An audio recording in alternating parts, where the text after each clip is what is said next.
Good evening বন্ধুরা। আজ চলে গেছিলাম ব্রাসেলসের ক্রিসমাস মার্কেটে।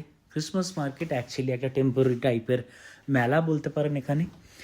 ব্রাসেলস এর রজিয়ার মেট্রো স্টেশন থেকে টুয়ার্ডস সেন্ট্রালের দিকে একটা শপিং স্ট্রিট বা শপিং মার্কেট এরিয়া আছে। তো তারই এখানে যে খালি জায়গাটা আছে লম্বা, সেই জায়গাটাতে বিভিন্ন রকমের স্টল দিয়ে এই ক্রিসমাস মার্কেট বসে প্রত্যেক বছরই।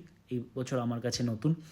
তো এখানে বিভিন্ন রকমের খাবার দাবার থেকে শুরু করে বিভিন্ন রকমের লোকাল বেলজিয়ান ফুডস, লিকার, বিভিন্ন রকমের হট ওয়াইন এখানকার মানুষজন উপভোগ করেন। অ্যান্ড সেখানেই চলে গেছিলাম আমি আমার ক্লায়েন্ট আর কালিগদের সাথে। তো তারই কিছু ভিডিও আপনাদের সাথে তুলে ধরা হচ্ছে। ঠান্ডা ছিল ওয়েদার, অ্যারাউন্ড 7-8 ডিগ্রি টেম্পারেচার ছিল, বৃষ্টি হচ্ছিল। বাট আমরা যখন স্টার্ট করি ওয়াকিং, তো তখন বৃষ্টিটা একটু কমে।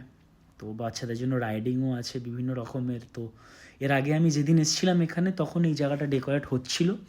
এখন পুরোপুরি কমপ্লিট হয়েছে, তো সমস্ত লাইট সুন্দরভাবে জ্বলছে। সমস্ত রকমের ডেকোরেশনস একদম প্রপার ঢেকে গেছে এরিয়া। তো বোঝা যাচ্ছে যে বেলজিয়ান অ্যান্ড ব্রাসেলস রেডি হচ্ছে ক্রিসমাসকে পালন করার জন্য সুন্দরভাবে। আর ক্রিসমাসের পরে নিউ ইয়ার, তো সমস্ত কিছুই একের পর এক পালন হবে। তারই কিছু ছোট ভিডিও আপনাদের সামনে। ভালো লাগলে লাইক, শেয়ার, কমেন্ট, সাবস্ক্রাইব করবেন।